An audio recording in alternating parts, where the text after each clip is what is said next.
ravie d'être parmi vous aujourd'hui. Donc, c'est Dr. Slimane Gobi, pharmacienne, diplômée de la faculté de médecine et pharmacie de Casablanca, actuellement chef de programme et de laboratoire médicaux.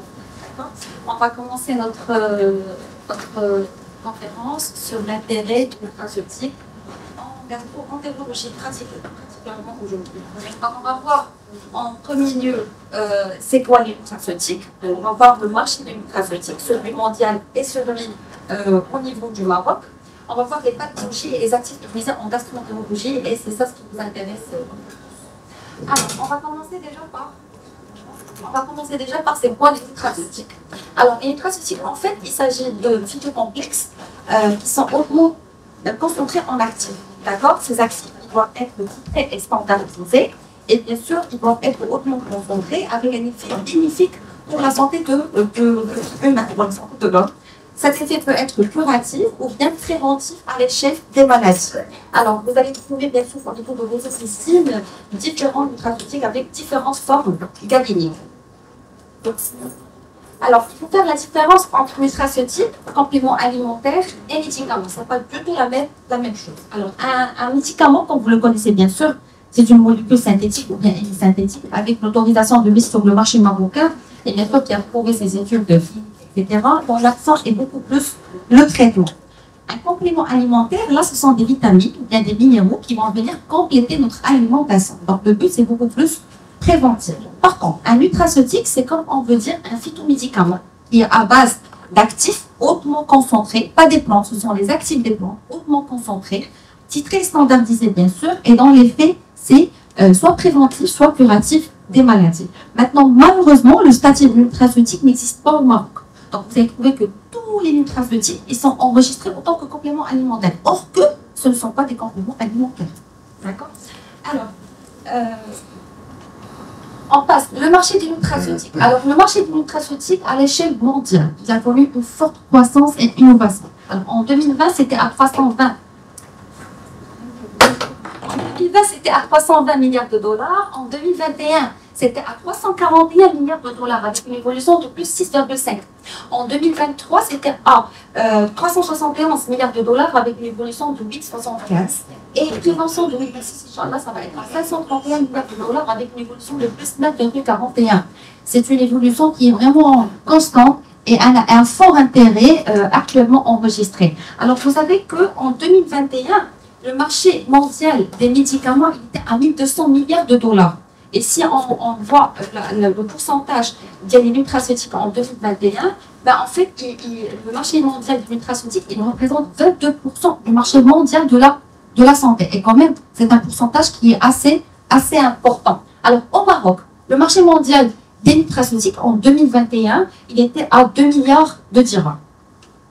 Qui est important quand même. Alors là, on passe pathologie et actifs utilisés en gastro-entérologie. Là, c'est ce qui vous intéresse le plus au niveau de vos officines. Alors, qu'est-ce qu'on va voir? On va voir les pathologies les plus faciles, les plus difficiles. Celles qu'on voit beaucoup plus constamment au niveau de nos pharmacies, qu'on voit rarement ou bien beaucoup plus sur prescription. Alors, on va voir le ballonnement, la constipation, la dyspepsie, vomissement, les diarrhées, en gastro-entérite, le côlon irritable ou bien le syndrome de l'intestin irritable et puis la maladie de Crohn. Pour chaque pathologie, on va voir les actifs utilisés en nutraceutique et on va voir un exemple de nutraceutique. Alors, on commence par le ballonnement. Le ballonnement, comme vous connaissez bien sûr, c'est l'accumulation des gaz au niveau intestinal. La cause, elle peut être soit alimentaire, on prend des aliments qui renferment des gaz, ou bien elle peut être la fermentation, causée par exemple par la prise de soda, ou bien ça pourrait être une constipation. Vous savez, quand on a une constipation de transit, le bol fécal il stagne et lorsqu'il stagne, il y a une fermentation et par la suite, il y a du ballonnement. Alors, le ballonnement, souvent, il est seul, mais plutôt rarement, il est seul, mais souvent, il est associé soit à des spasmes intestinaux, soit à des troubles du transit. Le patient, il souffre en même temps d'une constipation ou bien d'une diarrhée, soit il est associé à d'autres signes comme de la dyspepsie. Alors, là, si on veut faire la prise en charge du ballonnement, la première des choses, bien sûr, c'est les règles hygiéno-diététiques. Le patient il doit éviter le maximum possible les aliments qui renferment des gaz, il doit éviter le maximum possible les sodas et tout ce qui cause de la fermentation. Et puis, bien sûr, il va prendre par la suite un flatulent. Alors là, il y a le rôle des nutraceutiques comme antiflatulants. Le premier nutraceutique qu'on va voir, c'est bien sûr le charbon végétal. Alors là, le charbon végétal, vous savez, il a une action absorbante. Il absorbe tout ce qui est nocif à l'organisme. Au niveau de vos pharmacies, vous allez trouver deux types de charbon. Vous allez trouver le charbon végétal, tout court, classique, d'accord? C'est un ancien charbon. Et vous allez trouver le charbon végétal activé. Il a connu deux procédures d'activation, une avec la température et l'autre avec la température avec la présence d'eau et d'oxygène. Quel est le but d'activer le charbon? Alors, un charbon végétal activé, il a une structure qui est microporeuse. C'est des petits pores. Et donc, il absorbe beaucoup plus. Un charbon végétal activé, il absorbe 12 fois plus qu'un charbon végétal classique. Et du coup, si vous donnez 100 grammes de charbon végétal classique par rapport à 100 grammes de charbon végétal activé, l'autre patient qui a pris le 100 grammes de charbon végétal activé, il aura une efficacité 12 fois plus. Alors, à part le charbon, comme toujours antiflatulent pour lutter contre le ballonnement, vous avez des plantes carminatifs, à savoir le fenouil, la menthe poivrée, le camomille, qui sont des actifs reconnus par les organismes de santé, tels que l'OMS, la Commission E et l'ESCO, et qui ont une action terminative, ils vont soulager le ballonnement, antispasmodique, ils soulagent les spasmes, et prokinétique, ils facilitent bien sûr la digestion. Et donc là, si vous voulez soulager rapidement vos patients ballonniers au niveau de la pharmacie, il faut suivre 3 règles. La première règle, c'est bien sûr conseiller un charbon végétal activé. Comment je vais savoir si c'est activé ou pas? C'est mentionné au niveau de l'emballage.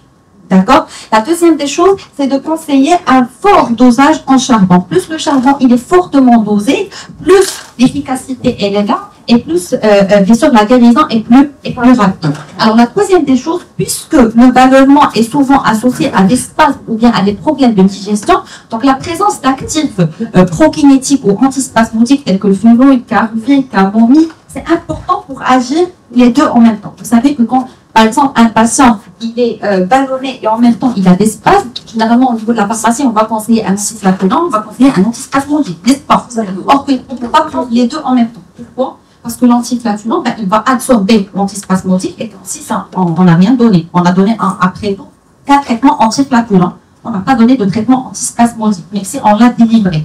Et donc, ce genre de nutraceutiques qui ont une double action, c'est le cas de Calmagaz, à titre d'exemple, qui contient 260 mg de charbon végétal activé. C'est le plus fort dosage en charbon végétal activé qui va se laver rapidement. Et puis, il contient 48 mg d'huile essentielle de fenouil et de menthe poivrée, ce qui va permettre d'atténuer les spasmes et de faciliter la digestion. Ces deux actions avec un seul comprimé, ça, bien sûr, ça facilite le cancer. Vous avez aussi le Carbosol, à titre d'exemple, qui est à base de 200 mg de charbon végétal activé, l'huile essentielle de fenouil, ça va permettre de soulager le ballonnement et d'atténuer les spasmes, mais aussi ce qui différencie Carbosol des autres anticoagulants, c'est le complexe protecteur. Il est à base de prébiotiques qui restaurent la flore intestinale. Il est à base de chondrus qui piègent les toxines et les métaux. Il est à base d'argile qui tapisse la muqueuse du côlon. Donc c'est important de le donner chez les patients qui souffrent de ballonnement et qui sont toujours stressés, anxieux, qui ont toujours une alimentation déséquilibrée parce que ça protège en fait leur côlon. Alors, on passe à la deuxième pathologie qui est la constipation. La constipation, comme vous le savez bien évidemment, c'est moins de 3 sets par jour. Il y a deux types par semaine. Alors, il y a deux types de constipation. Il y a la constipation de transit, il y a la constipation terminale. Comment faire la différence entre les deux? Alors, la constipation de transit, le patient, il ne part pas souvent à la selle, d'accord? Mais quand il part à la selle, quand il part aux toilettes, il a une défécation qui est normale, sans aucun problème. Elle n'est pas difficile, elle n'est pas douloureuse. Sauf que les selles sont des selles qui sont dures, qui sont sèches et qui sont de petits volumes. Pourquoi? Parce que quand on a de la constipation de transit, en fait, on a un péristaltisme qui est très paresseux. Et du coup, le bol fécal, il stagne beaucoup au niveau du côlon. Donc, méthyligion, les selles finiront-jutes, c'est une côlon dure, sèche et de petits volumes.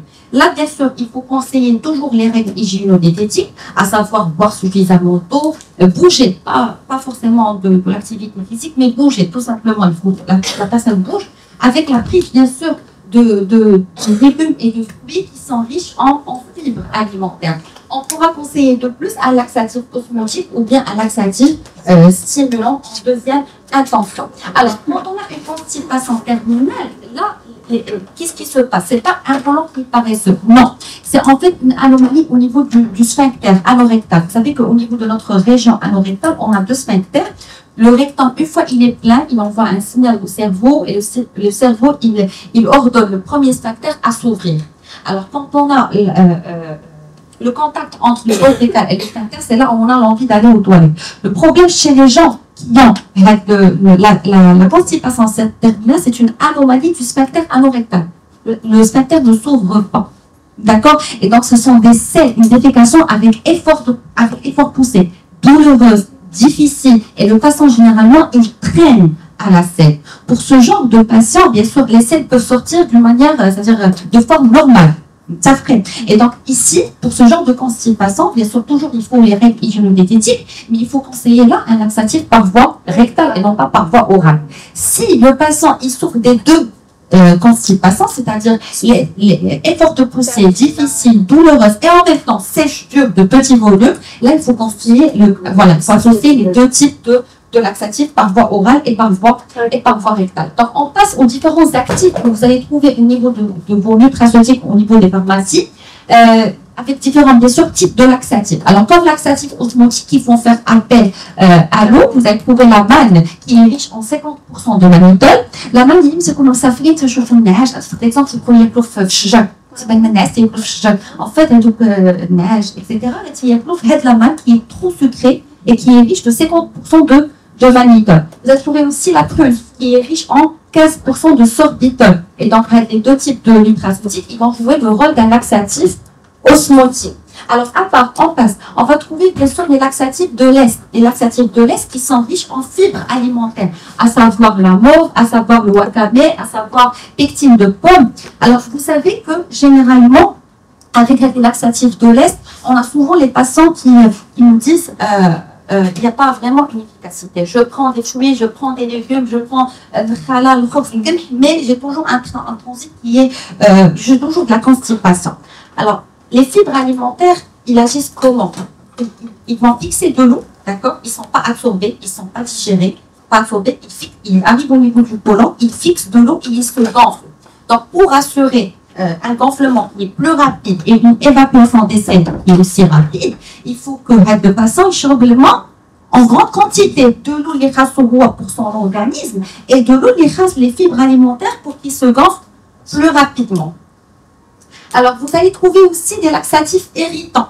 Les laxatifs irritants, ce sont des laxatifs qui sont à base d'actifs anthracéniques, qui irritent le côlon. Bien sûr, ces laxatifs, bien sûr, selon les organismes de santé, ils doivent être pris en deuxième intention. En cas d'inefficacité d'un laxatif osmotique et de l'Est, vous ne devez surtout pas les conseiller chez les patients qui ont un côlon sensible, comme la femme enceinte, allaitantes, personnes âgées, les enfants nourrissants, et surtout pas les conseiller chez les patients qui ont un côlon irrité, le syndrome de l'intestin. Et bien sûr, l'utilisation de l'anthracenone pour la constipation occasionnelle, c'est-à-dire qu'il ne faut pas dépasser 7 à 10 jours. Alors, pour soulager rapidement la constipation, la première des choses, bien sûr, il faut toujours insister sur les règles hygiéno-diététiques. Ça, c'est bien sûr le premier pas. Après, il faut demander le patient, est-ce qu'il souffre vraiment d'une constipation ou pas? C'est-à-dire, vous êtes constipé, oui, ça fait combien de temps que vous n'êtes pas parti à la selle? Parce que des fois, avec les personnes âgées, mais ça cloche la selle une journée, pour eux, ils sont constipés. Non, ils ne sont pas constipés. La deuxième des choses, voir bien sûr, est-ce que ce patient, il souffre d'une constipation terminale ou bien d'une constipation de transit pour savoir quoi lui conseiller de préférence. Par la suite, il faut favoriser le conseil d'un laxatif non irritant. Qui ne contient pas de CD. Enfin, ça, vous pouvez le conseiller chez pour vos patients. Et le patient peut le prendre même en cas d'utilisation prolongée en automédication sans aucun problème. Et bien sûr, pensez à restaurer et à reconstituer la flore intestinale pour la nécessité de conseiller des prébiotiques ou bien des probiotiques. Alors là, à titre d'exemple, vous avez à votre disposition Carboxane. Alors Carboxane, il a deux profils de patients. C'est pour les patients ballonnés, pour les patients constipés. Pour le ballonnement, il va soulager le ballonnement grâce à 200 mg de charbon végétal activé et d'huile essentielle de fenouil et de menthe poivrée pour calmer les spasmes. Et pour la constipation, il va lutter d'une manière non irritante, d'autant plus qu'il contient des prébiotiques qui vont restaurer la flore intestinale que vous pouvez conseiller chez tous vos patients. Alors, pour la constipation de transit, vous avez à votre disposition Zétalate. Alors, Zétalate, d'autant plus qu'il va procurer une évacuation des selles dès les premières minutes, ce qui est important aussi pour ces états-là, c'est qu'ils respectent le processus physiologique de défécation. C'est pour cela qu'ils sont fiers.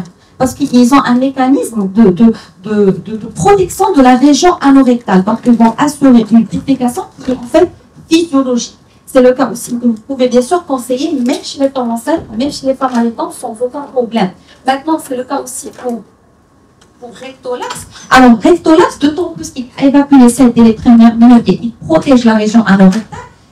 Rectolax, il soulage la douleur et l'irritation parce qu'il contient en fait la lavande, qui a une action antalgique, et il stimule, il soulage les démangeaisons avec une action cicatrisante parce qu'il contient en fait du sucre. Vous pouvez le conseiller, oui. L'adulte, chez tout le monde, même la femme enceinte et allaitante, l'enfant, c'est à partir de 1 an. S'il vous plaît. Oui. C'est pour les constipations de transit. Terminale. Terminale. Vous avez tout à l'heure dit par voie rectale. C'est terminal. Sans terminal, oui.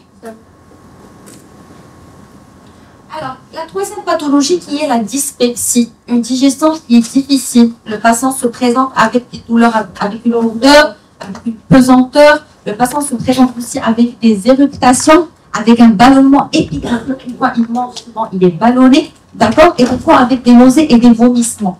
Alors, les causes, ça pourra être une gastrite, une pancréatique, ça pourra être aussi une hyperacidité gastrique, ça pourra être un dysfonctionnement hépatobiliaire ou autre. Alors là, bien sûr, si vous voulez voir les actifs utilisés en cas de dyspepsie, ben, on a beaucoup et on a beaucoup. Alors, la prise en charge, déjà, elle est multiple. Pourquoi? Parce que, déjà, pour lutter contre l'hyperacidité gastrique, on pourra conseiller un IPP, on pourra conseiller un anti-acide. Pour lutter contre le dysfonctionnement hépatobiliaire, ben, là, il faut conseiller un cholérétique et collagone.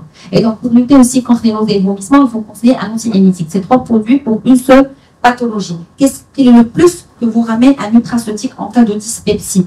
Alors, les nutraceutiques utilisés en cas de dyspepsie. Là, on commence par les chefs de file, à savoir l'artichaut qui est riche en cynarine et le gingembre qui est riche en shogal et en gingerol avec des huiles essentielles. Alors, ces deux actifs, ce sont des actifs miraculeux pour le tube digestif. Pourquoi? Ils ont une action anti-hémétique. Ils ont une action cholérétique collagone, ils ont une action prokinétique. Ils favorisent de la vidange gastrique. Donc, c'est 3 actions avec un seul actif. Alors, par la suite, on passe à des actifs qui sont reconnus plus pour l'action cholérétique collagone, notamment le bouleau, les gremoines et le chardon-marie. Vous savez que le chardon-marie, d'autant plus l'action cholérétique collagone, c'est un vrai détoxifiant, hépatoprotecteur et puis dépuratif. C'est un actif miraculeux pour tous les patients qui souffrent de problèmes hépatiques, notamment l'astéose hépatique. Alors, là, vous avez bien sûr des actifs reconnus beaucoup plus pour la digestion des protéines, notamment l'ananas, et vous avez aussi le papaye, spécialement pour la digestion des protéines. Alors, on passe. Alors là, vous avez aussi des nutraceutiques et des actifs reconnus pour leur action prokinétique, notamment la menthe poivrée, le cumin, fenouil, carvine et la camomille. Alors, le nutraceutique qui soulage la digestion vous offre en fait 3 avantages. Le premier avantage, une vidange gastrique grâce à une action prokinétique. Le deuxième avantage, une synthèse et une évacuation des bile grâce à une action cholérétique collagone. Et une troisième action, plus ou moins une action anti-hémétique, à savoir est-ce que le nutraceutique il contient de l'artichaut ou du gingembre ou pas. D'accord, ça dépend de sa composition, bien sûr sans effet secondaire. C'est 3 actions dans un seul produit. Alors, à titre d'exemple, l'obiline digeste. L'obiline digeste qui a une action prokinétique, donc une action au niveau gastrique, une action hépatobiliaire, cholérétique et collagone, et puis une action anti-hémétique grâce à l'artichaut. Alors, il faut savoir, ici, c'est très important de faire la différence entre les différents nutraceutiques que vous avez au niveau de la pharmacie. À titre d'exemple, je m'explique. Ici, l'obiline, vous avez l'artichaut, il est titré à 5% de cynarine. Et vous avez le chardon-marie, il est titré à 80% de silimarine. Parce que les nutraceutiques, la différence des nutraceutiques et là, il vous donne la plante telle qu'elle est. Un nutraceutique, non, il doit être titré, il doit être concentré en actif qui contient. Wow. Alors, vous avez ici Carbostore Digest. Là, c'est une autre thématique. C'est une formule de digestion complète. Il est à base de 5 enzymes digestifs, lipase, lactulase, cellulase, protéase et amylase. Vous avez des souches probiotiques 60 millions et vous avez 100 mg de gingembre qui est titré en gingerol. Alors, ce qui va permettre, grâce à cette composition, une digestion complète au niveau du sucre gastrique grâce aux enzymes, Au niveau de l'estomac, grâce à une action prokinétique et anti-émétique. Au niveau de la vésicule biliaire, grâce à une action cholérétique et cholagogue. Et puis, au niveau de l'intestin, grâce à une action des probiotiques. Vous pouvez le conseiller à raison du gélule 2 fois par jour au moment des repas chez tous vos patients, notamment la femme enceinte et la femme allaitante sans aucun problème. Alors, quatrième pathologie en gastro-entérologie, les nausées et les vomissements. Les nausées, c'est l'envie, bien sûr, des vomissements qui va soit elle est passagère ou bien elle va être bien avant le vomissement. Le vomissement, c'est un rejet actif du contenu gastro-intestinal. Alors, la physiopathologie, le corps, il stimule le centre du vomissement à travers différents médiateurs, notamment la dopamine, l'histamine et la sérotonine type 3. Alors là, si on veut parler des nutraceutiques pour lutter contre le vomissement avec une action anti-émétique, on va parler bien sûr du chef de file qui est le gingembre. Alors le gingembre, c'est l'anti-émétique numéro 1 conseillé par l'OMS, notamment chez la femme enceinte et allaitante.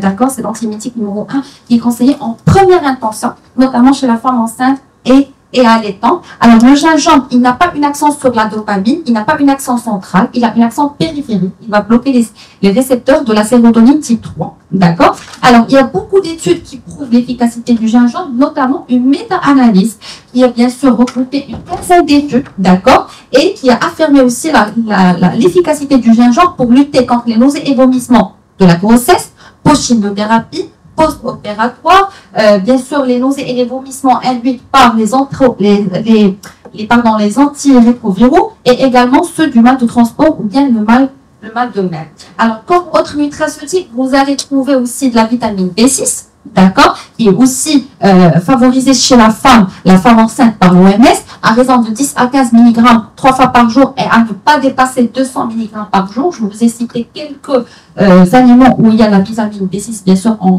grande quantité. Et puis, vous avez aussi des actifs qui vont favoriser, l'action prokinétique. Et là, vous trouvez encore une fois l'artichaut, la menthe et le citron qui est riche en D-limonène et bien sûr qui vont stimuler la motricité gastrique.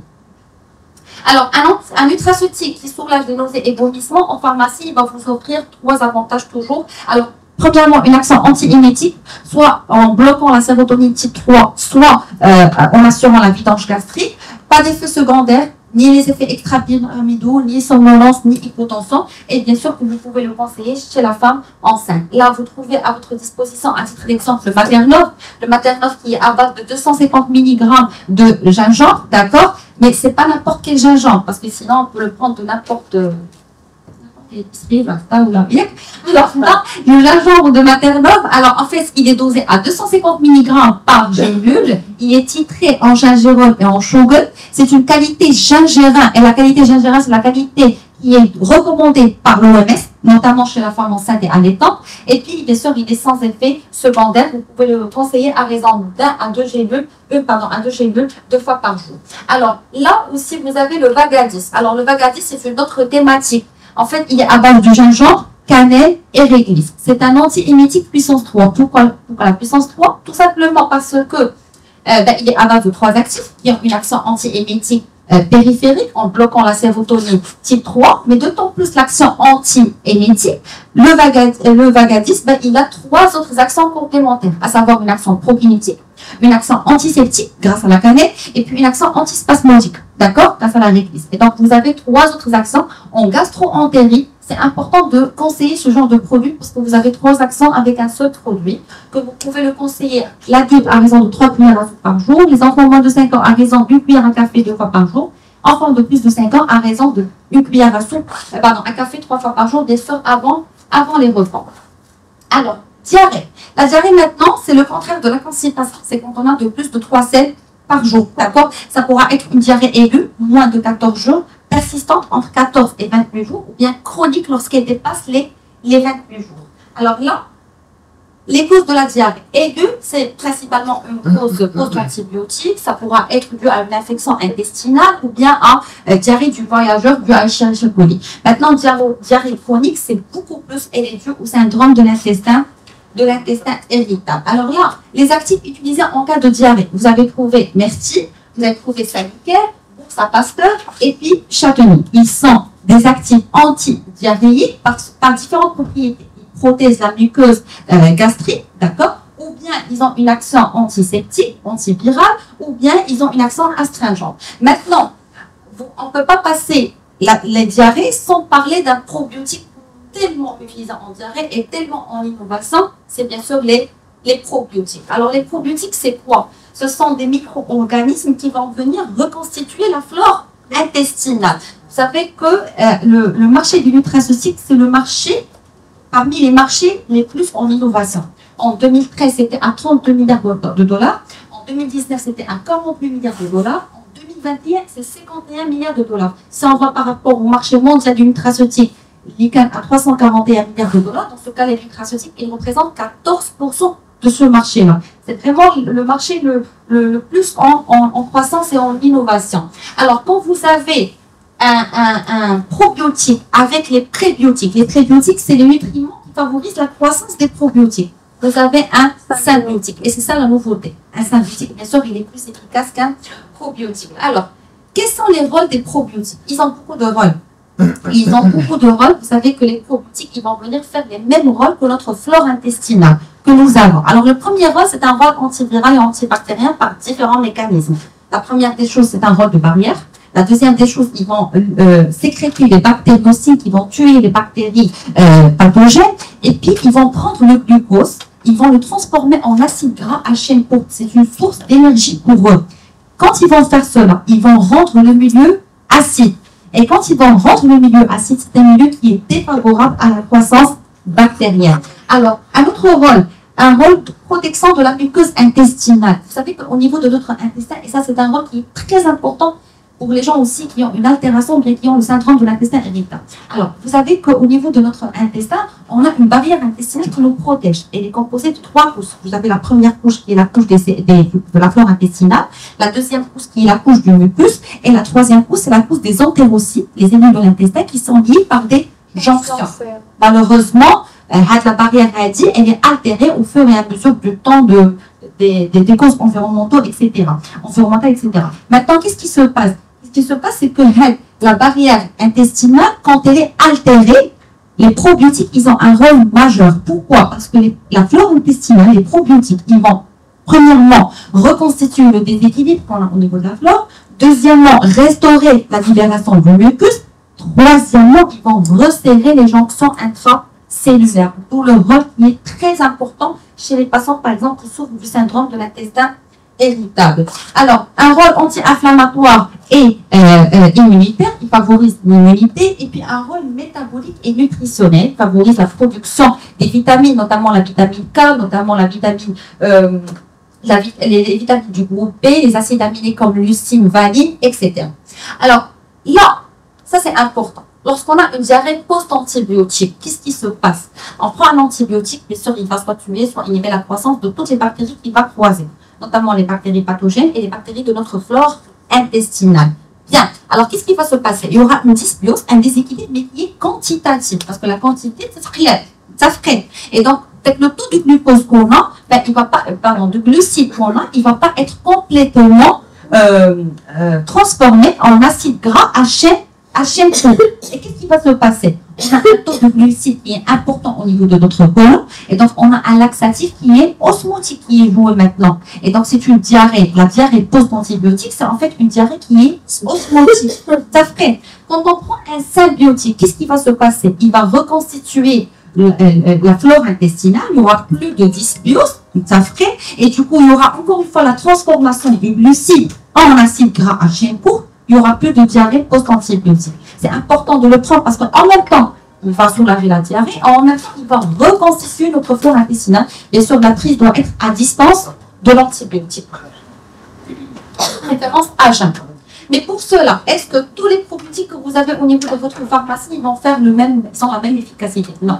Un probiotique, il se diffère de l'autre s'il répond au critère de choix d'un vrai probiotique. Alors, le premier critère, il doit renfermer des souches de référence. Des souches qui sont reconnues par les organismes de santé, notamment les phytobactériums, les lactobacillus, les streptococcus, enterococcus et autres. La deuxième des choses, c'est qu'il doit avoir une diversité de souches. Alors, on a 160 espèces chacun, 700 variétés chacun. Un probiotique qui ramène 2 ou 3 variétés ou 4 ou 5, il est plus efficace qu'un probiotique qui ramène une seule variété. Ça ne veut pas dire que l'autre, il n'est pas efficace. Si, il est efficace, mais l'autre, il est plus efficace. Alors, le critère le plus important, c'est la quantité. On a 100 000 milliards de bactéries au niveau de notre flore intestinale. 10 milliards. C'est 10 fois plus les cellules de notre corps. Il ne faut pas ramener 1 milliard, 2, 1 milliard. Il faut ramener vraiment des milliards pour pouvoir reconstituer la flore intestinale. Et là, c'est très important. Bien sûr, la présence ou pas de prébiotiques. Si un probiotique renferme aussi des prébiotiques, on peut dire que c'est un symbiotique et il est plus efficace qu'un probiotique. Alors, la stabilité des sucs doivent être stables au suc gastrique et au suc biliaire. La quantité restante à la fin de conservation. Là, c'est très important. Vous savez qu'au niveau de les probiotiques que vous avez au niveau de votre pharmacie, au niveau de l'étui, ce qui est marqué, d'accord, par exemple, c'est marqué, je dis n'importe quoi, 5 milliards. Le 5 milliards qui est marqué, c'est la quantité à la fin de conservation, à J-1 péremption.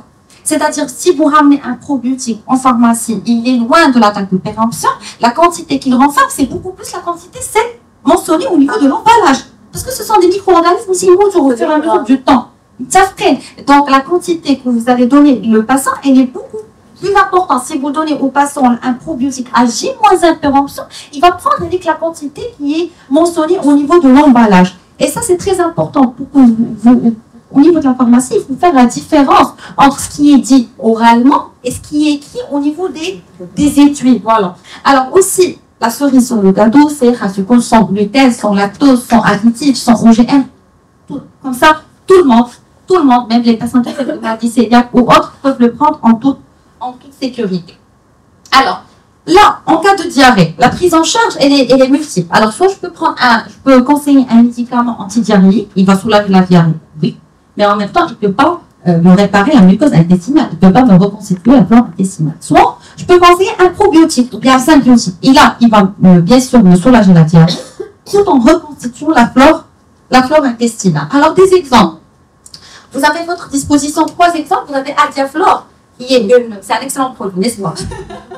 Adiaflor, qui est un symbiotique, solution buvable, avec une technologie exclusive biphase. Ça veut dire quoi, la technologie exclusive biphase? C'est en fait 2 phases. Vous avez la phase sèche, qui renferme 10 milliards d'unités formées en colonie de 3 souches de référence, Lactobacillus, Bifidobacterium et Streptococcus. Et vous avez la phase liquide, avec 400 mg de prébiotiques. Pourquoi on a séparé les 2 souches? Ça sert à quoi? Tout simplement, si on donne des probiotiques qui baignent dans une solution buvable, on ne peut pas garantir leur stabilité pendant toute la période de conservation. Ce n'est pas possible. Et donc, cette technologie exclusive biphase, c'est elle, en fait, qui garantit la stabilité et la sécurité des sucres jusqu'au moment d'utilisation. Bien évidemment, il faut conseiller le patient qui doit appuyer, bien sûr, sur le bouchon, d'accord? Bien mélanger avant de prendre. C'est sans gluten, sans lactose, sans conservateur, sans levure et sans sucre. Comme ça, vous pouvez le conseiller chez tous vos patients, notamment la femme enceinte, notamment la femme allaitante, les enfants à besoin d'un flacon par jour. À partir de quel âge? 2 ans. 2 ans.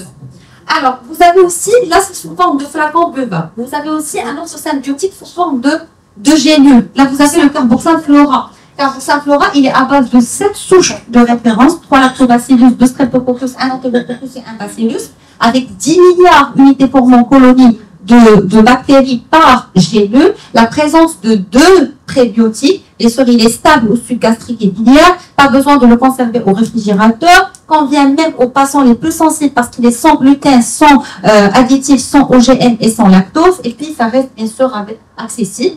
La posologie est d'une gélule 1 à 2 fois par jour, bien évidemment chez les adultes, et il est sans gluten, sans lactose, vous pouvez le conseiller chez tous vos patients. Alors, un autre symbiotique là, avec une autre forme galinique, c'est la forme sachet.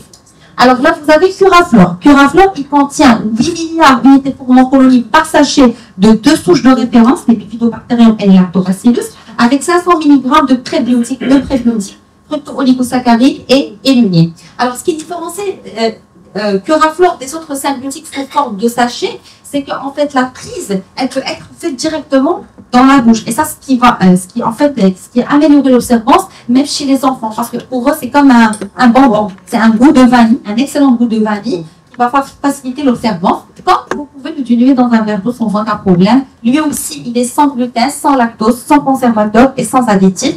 Chez les adultes, à raison d'un sachet 1 à 2 fois par jour. Et chez les enfants, à partir de 2 ans, toujours à raison d'un sachet par jour. Alors, gastroentérite, La gastro-entérite, c'est quoi? C'est en fait une inflammation de l'estomac et de l'intestin qui survient brutalement. Et ici, c'est des vomissements, c'est des diarrhées accompagnées de douleurs spasmodiques qui sont vraiment violentes. Alors, la gastro-entérite, là, pour lutter contre les vomissements, vous avez bien sûr, vous conseiller différents nutraceutiques qui contiennent des actifs contre le vomissement. Alors, maintenant, pour lutter contre les spasmes et les flatulences, vous avez aussi différents actifs qui vont lutter contre cela. Et puis, vous avez actifs utilisés en cas d'infection intestinale. Alors là, vous avez l'ail qui est riche en allicine et qui est un vrai antibiotique, et je me souviens mes termes, il a vraiment une action bactéricide et virucide. Alors vous avez la cannelle qui est recommandée par les organismes de santé en gastro-entérite, mais aussi en cas de troubles digestifs. Vous avez la sauge qui renferme des flavonoïdes et des huiles essentielles. Les huiles essentielles, ils sont riches en cétone, et ce sont ces cétones-là qui ont une action bactéricide et fongicide. Et puis vous avez l'origan qui est riche en thymol et en carvacrol et qui a la propriété antispasmodique mais aussi bactéricide et fongicide, de plus les huiles essentielles qui ont une action antiseptique démontrée bien sûr. Alors, les actifs utilisés en cas de diarrhée, on vient de le voir, donc vous avez toujours Myrtille, Salicaire, Poussa Pasteur, Châtaignier et puis les probiotiques. Ce n'est pas uniquement ces actifs qui existent sur le marché. J'ai essayé de mentionner ceux qu'on trouve le plus souvent. Alors là, en cas de gastro-entérite, quel est le rôle des probiotiques? Vous savez que quand on a une gastro-entérite, on a par exemple une intoxication, d'accord? Et on aura une dysbiose. Mais là, c'est une dysbiose qui est beaucoup plus qualitative que quantitative. Je m'explique. Au niveau de la flore intestinale, on a 100 000 milliards de bactéries. Et avec les bactéries, il y a deux types, il y a deux classes. Il y a les bactéries qui sont bénéfiques, et il y a les bactéries qui sont opportunistes, c'est-à-dire quand on est bien, ils sont bien, une fois qu'on est stressé, on est malade, quelque chose, il devient pathogène. Lorsqu'on a une intoxication, tout simplement, le nombre des bactéries pathogènes va devenir plus important que le nombre des bactéries bénéfiques. C'est un déséquilibre et c'est une dysbiose qui est qualitative. Bien, alors quand on va prendre un symbiotique, qu'est-ce qui va se passer? Il y aura encore une fois un équilibre, puisque les bactéries bénéfiques ils vont être plus importants que les bactéries pathogènes. Et bien sûr, ils vont sécréter des bactéries aussi qui vont tuer les bactéries pathogènes. Notamment, ils vont neutraliser les toxines, ce qui va permettre de reconstituer la flore intestinale et en même temps soulager la diarrhée. Alors, dernière pathologie, le syndrome de l'intestin irritable. La colon irritable, colopathie fonctionnelle, chez vous en pharmacie, les gens qui ont soit boumzoui, soit qui ont asab. Alors, c'est une pathologie chronique qui va venir beaucoup plus chez les femmes que les hommes, 2 femmes sur 1 homme, d'accord? Comment on peut savoir si la femme, elle souffre du syndrome de l'intestin irritable tout le temps? Selon Rankat, la femme, elle doit avoir des spasmes, des douleurs abdominales, au moins une fois par semaine, pendant au moins 3 mois, avec des ballonnements, avec des troubles du transit, soit diarrhée, soit la constipation, et bien sûr, cette femme, elle a un profil qui est anxieuse, elle est toujours anxieuse. Alors, la physiopathologie, qu'est-ce qui s'est passé? C'est une altération de la barrière intestinale avec une hyperperméabilité, une micro-inflammation. Je m'explique. Alors là, vous avez ici une barrière intestinale. Elle est composée, on a dit, de la flore intestinale, du mucus et des cellules. Cette barrière, elle permet un passage qui est vraiment sélectif. C'est-à-dire que elle va passer à la circulation sanguine grâce à cette barrière. Mais malheureusement, dû au stress, l'alimentation déséquilibrée, les toxines, la prise des antibiotiques, la prise des médicaments et autres, cette barrière, tout simplement, elle est altérée. Et on a donc des troubles au niveau de cette barrière intestinale. Ce qui va se passer, c'est que, en fait, les bactéries, les toxines, les métaux lourds et tout ce qu'on ingère, va passer à la circulation sanguine. Au lieu d'avoir, bien sûr, un passage qui est sélectif, on aura une hyperperméabilité intestinale. Le tout passe. D'accord? Et bien sûr, quand il passe au niveau de la circulation sanguine, il y aura des réactions immunitaires. Voilà, il y aura des réactions immunitaires qui vont se manifester par une inflammation qui est, bien sûr, chronique. La prise en charge du syndrome de l'intestin irritable, c'est une prise en charge qui est vraiment lourde. Pourquoi? Parce qu'il faut assurer la prise en charge des symptômes, mais aussi celle des causes. Alors, pour les symptômes, Alors, pour les spasmes, il faut donner un antispasmodique, soit musculotrope, soit anticholinergique. Pour le ballonnement, il faut donner un antiflatulent. Pour les troubles du transit, il faut donner un laxatif, bien sûr, moto, sauf irritant, d'accord? Et bien sûr, un antidiarrhéique ou bien des régulateurs de transit. Et pour le stress et l'anxiété, il faut donner un antidépresseur ou bien un anxiolytique. Ça, c'est uniquement pour les symptômes. Maintenant, pour les causes. Les causes pour l'hyperperméabilité intestinale, vous avez les probiotiques. Vous vous rappelez, parmi les rôles des probiotiques, c'est la protection de la barrière intestinale. Donc, ils ont un rôle très important. Et pour l'inflammation chronique, bien sûr, il faut donner des actifs anti-inflammatoires. Et donc là, la prise en charge, elle est assez lourde. Un nutraceutique, qu'est-ce qui va ramener de plus? Un nutraceutique, puisqu'il est à base d'un ensemble d'actifs, ben, on peut associer différents actifs qui ont différentes actions et donner un produit qui va agir plus ou moins sur un ensemble de symptômes dont souffre la patiente qui a le syndrome de l'intestin irritable. Alors, les actifs utilisés en cas d'anxiété, vous avez la rose qui est la rose des plantes anxiolytiques, vous avez la passiflore, vous avez la valériane, l'aubépine et la scuténate qui sont reconnus par leur action anxiolytique, calmante et tranquillisante. Alors, vous avez, pour bien sûr lutter contre l'inflammation chronique, vous avez la curcumine qui doit être encapsulée pour garantir son efficacité. Vous avez l'arpagophyton, le gingembre, la boswellia riche en acide boswellique, et puis vous avez la reine des prés, d'où on ramène l'acide salicylique. Alors, par la suite, actifs utilisés en cas de flatulence et de spasme, c'est toujours ce qu'on a vu tout à l'heure,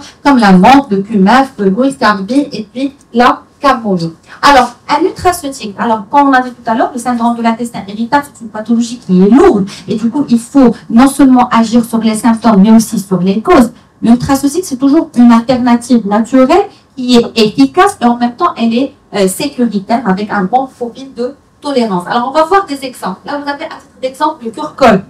Alors, le curcol, c'est en fait une nouvelle approche thérapeutique dans la prise en charge du syndrome de l'intestin irritable. Pourquoi? Parce qu'il agit sur les symptômes et sur les causes en même temps. Alors, il est à base de fenouil et de curcumine. Alors, grâce à des deux actifs, il a une action sur les symptômes, il soulage les spasmes grâce à une action antispasmodique, musculotrope bien sûr, il réduit le ballonnement grâce à une action carminative et il régule le transit grâce à une action sur la motricité intestinale. Donc le patient, une fois il prend curcol à raison de 2 capsules 2 fois par jour, et il va sentir bien sûr un soulagement, une sensation d'apaisement. Maintenant, action sur les causes, il réduit la micro-inflammation, surtout sur l'inflammation chronique où il agit, bien sûr, et ce qui va permettre de diminuer l'intensité et la fréquence des crises. Tout à fait. Bien sûr que vous pouvez l'associer avec un probiotique ou un symbiotique pour qu'il agisse sur l'hyperperméabilité intestinale pour garantir, bien sûr, une prise en charge qui est optimale. Maintenant, une institution pour la pharmacie avec la sulfalmaïda. Et généralement, ils demandent auprès de produits anxiolytiques, je ne vais pas citer de nom, anxiolytiques, d'accord, et généralement aussi il y a des produits antispasmodiques, anticholinergiques. L'efficacité, elle est là, on ne peut pas dire qu'elle n'est pas là, d'accord, on ne peut pas le conseiller, d'accord, il faut sur avis médical, mais dans tous les cas, l'efficacité, elle est là, malheureusement, il y a une mauvaise tolérance. Il y a aussi la dépendance qui est là, elle est installée. Alors, pour ce genre de profil, les médecins qui ne souhaitent pas avoir une ordonnance et qui souhaitent avoir un truc pour calmer leur vous pouvez conseiller en toute sécurité un traitement Calmacol. Calmacol, pourquoi? Il est à base de 6 actifs, tous en extrait qui ont l'huile essentielle. Alors, vous avez la passiflore et la camomille pour une action anxiolytique. Vous avez la menthe et le fenouil pour une action antispasmodique et carminative. Et vous avez le gingembre et le romarin pour une action régulatrice de la motricité intestinale. En fait, grâce à Calmacol, vous aurez une action sur tous les symptômes du syndrome de l'intestin irritable. Sur le stress et l'anxiété, sur le douleur abdominale et le ballonnement, et sur les troubles du transit. Toujours, bien sûr, avec un bon profil de tolérance.